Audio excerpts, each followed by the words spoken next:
What's going on, everyone? My name is Jason Netherland. Today we're going to be talking a little bit about the basics of peptides, briefly talking about what peptides are, the process of lyophilization and reconstitution of peptides, and dosing of peptides. So to start off, this video is for educational purposes only. I am a practicing chiropractor. I've been in practice for about 20 years. Over the course of my 20 years in practice, I've seen a lot of different types of patients. I've had practices where I saw a lot of athletes and a lot of wellness patients. And currently, my practice is focused primarily on injury recovery and injury rehabilitation. Me personally, I have been interested in health and fitness since I was a kid. I've been lifting weights for about 30 years. I was a competitive power lifter in high school. I became a powerlifting judge for a brief period of time. And then in 2004, I did my first bodybuilding show. I was interested in bodybuilding from a pretty young age, and I did my first bodybuilding show in 2004. I did my last bodybuilding show in 2014. I also was a judge for the NPC, the National Physique Committee, and a promoter for the National Physique Committee, putting on shows. So I've seen a lot of different aspects of bodybuilding and fitness and different types of weightlifting. And over the course of my involvement in health and fitness, bodybuilding, as well as being a provider, I have a lot of experience with peptides. I've been using peptides on and off probably for about 10 to 12 years. And I'll be quite honest with you, the peptides that I was using 12 years ago were not nearly as good as the peptides that we have today. And so I've seen a dramatic shift in the quality of peptides, the application and use of peptides, and I like to read a lot of research. And so my goal is to provide a unique blend of theoretical, practical, clinical, and anecdotal information regarding the use of peptides. So to start off with, I want, as a clinician, I have a lot of experience explaining test results and exam results and diagnosis and all that type of thing to patients. And so I do my best to try and take the information that I have provided to the patient, as well as explain what that means. And so as a chiropractor, I'm not allowed to prescribe peptides, but I can educate on peptides. And so that's my goal. So what a peptide is peptide is basically a short chain of amino acids. I think most of us know that, but not everybody does. And peptides have all kinds of different functions in the body. They can act as hormones, they can act as neurotransmitters, they can act as modulators. And so there's a lot of different functions that peptides have, and there's a lot of different benefits that peptides could potentially bring you. So it's a pretty simple thing, but a lot of different applications and outcomes. So first of all, peptides are typically going to come in a little vial like this. This is some tirzepatide from a brand called Wellness Peptides. Tirzepatide, I don't want to get too much into it, but tirzepatide is what they refer to as a second generation GLP-1. And GLP, which is a very hot product right now, stands for glucagon-like peptide. Now, a lot of people probably know that. A lot of people probably don't know what glucagon is. Glucagon is basically the antagonist of insulin in the body. And we'll get more into that in a future video about what glucagon-like peptides do and their benefits. But we're just using this as an example purpose, so we'll just be looking at the vial primarily. So if you look, there is some white powder inside of this vial. That is what we refer to as lyophilized powder. Lyophilized is just a fancy word that we use for the freeze drying process. When these peptides are lyophilized or freeze dried, There's also a vacuum that is created inside of the vial. And so that'll be a very small, easy to deal with challenge that a lot of people experience when they first start using peptides. And we'll go over that as we go. So when you get a vial of peptides, it should have a cap on the end. With that cap on top, we can consider this vial sterilized or sterile. Now, injections are not what we consider a sterile process, but we want to keep things as sterile as possible. So when you get your vial of peptides, what you want to do first is remove the top, which should be easy. And then you're going to take an alcohol wipe or an ethanol wipe, and you're just going to clean the top of that. Now, what you need next is something that's referred to as bacteriostatic water. Some people refer to it as backwater. Other people refer to it as reconstitution solution. This is an open vial, and so what we're going to do is we're going to swab the top of that as well. So what you don't want to use is something that's referred to as sterile water. Bacteriostatic water, reconstitution solution, backwater, has a certain amount of benzyl alcohol in it. That benzyl alcohol inhibits the growth of bacteria in the water, and when you use it to reconstitute your peptides, it's also going to inhibit the bacterial growth inside of the vial of peptides. Now, sterile water is okay to use if you're going to use the vial very quickly, but in general, I just recommend that people use bacteriostatic water reconstitution solution because of that benzyl alcohol that will keep your water and peptides free of any type of bacteria.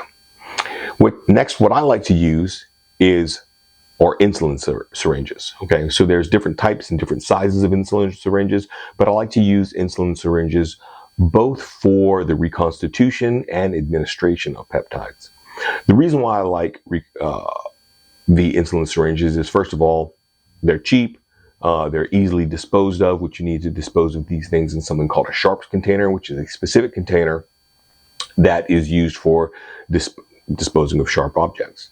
So I do like to use the 1 milliliter or 1 cc insulin syringes for reconstitution. Typically, I'm going to reconstitute most things with just 1 milliliter of water.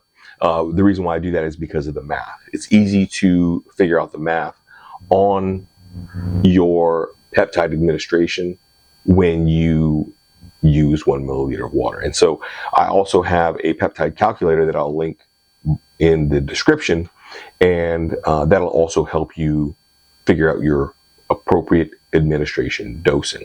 So quickly, I'm going to go over the insulin syringe. So the insulin syringe is there's different terms that people use, like I said, a 1 milliliter or 1 cc insulin syringe. You can also refer to it as a 100 unit insulin syringe.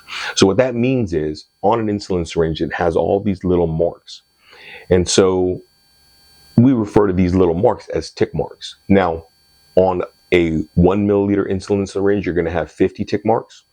So every little tick mark is going to essentially be 2 tick marks, right? So instead of having 100 ticks, you're going to have 50 ticks. On a smaller insulin syringe, like a half cc or half milliliter insulin syringe, that has 50 units, each little tick is going to be 1 tick.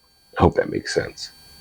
So when we draw up our solution, what we're going to do is we're going to pull the cap off the back. We're going to pull up however much air that we want to, an equivalent amount of air that we're going to pull up in water. So in this case, it's going to be 1 milliliter of air. We're going to inject that directly into the center of the vial, and then we're going to draw up 1 milliliter of water. Now, what I'm going to do next is I'm going to put my glasses on so that I can see what I'm doing.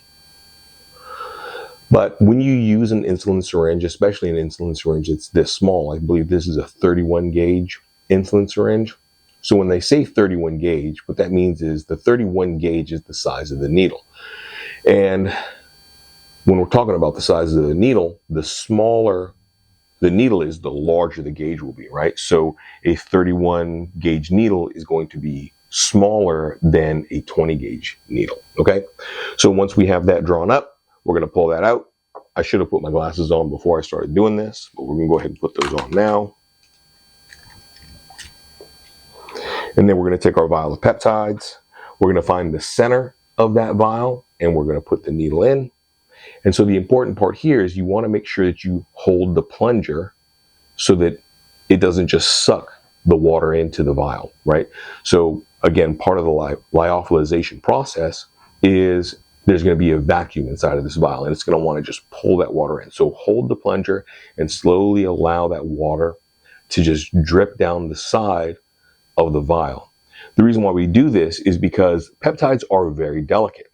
So you don't want to just squirt the water in there because that can actually damage the peptides. So you want to be very careful with the peptides. You want to allow that water to just slowly trickle in. And it's going to take a little while to reconstitute, okay? You're going to just let that go on in. And now it's just pulling in by itself.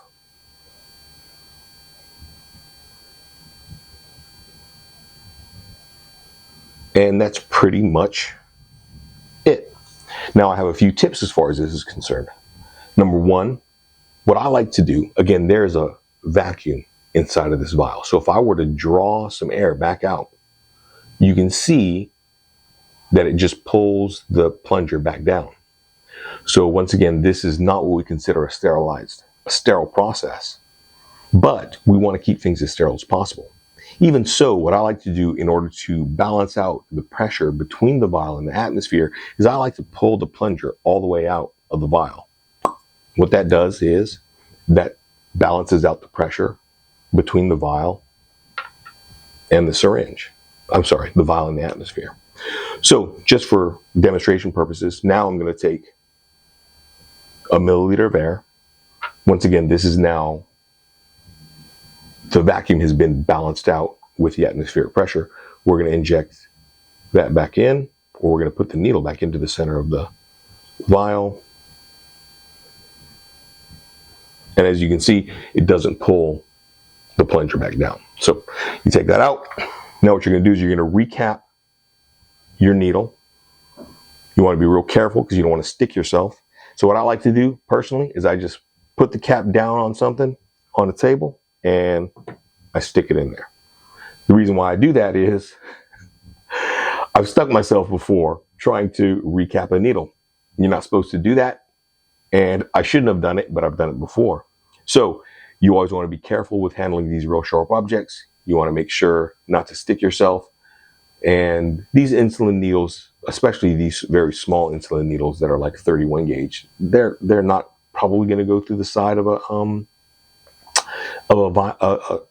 needle cap, but it's possible. So next, what you want to do is you don't want to do anything vigorous with this vial. Like I said, these peptides are very delicate, and so you don't want to shake it up. You don't want to do anything that could potentially disrupt and damage those peptides. So it's going to take a while for this peptide to fully go into solution. What I like to do is I just like to roll the vial around, tip it up and down, that sort of thing. Nothing real aggressive with it, okay? You just got to be patient. You just got to let it dissolve on its own. When you're done with that, you're either going to pull up an administration dose or you're going to put it in the refrigerator. Either way, when you store this, you need to store it in the refrigerator.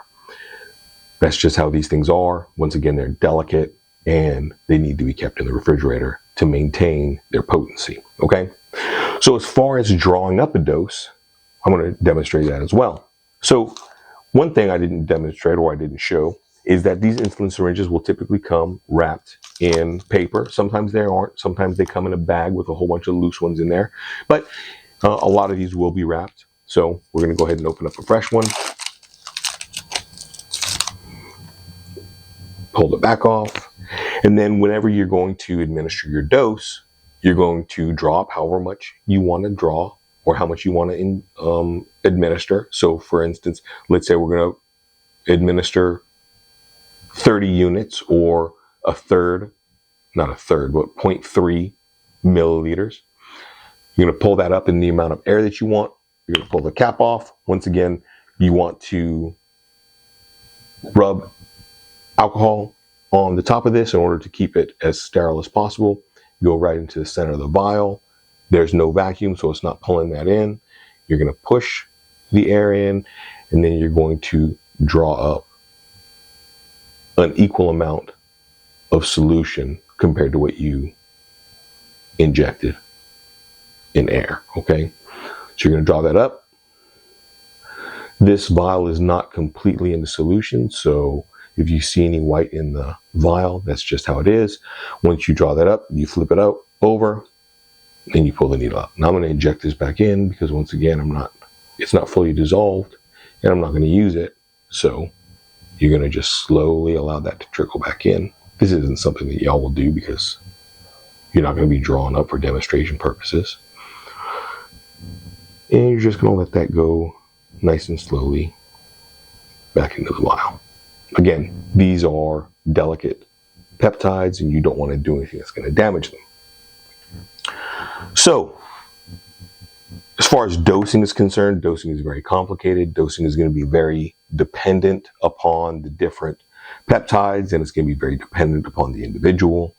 And we'll go through all of those different dosing recommendations based on the different peptides in videos that are specific about those peptides, okay? So I hope that was informative for y'all, and I hope that I explained myself well, and I didn't use terms that y'all didn't understand. Thank y'all so much for watching. Like and subscribe, and y'all have a wonderful day.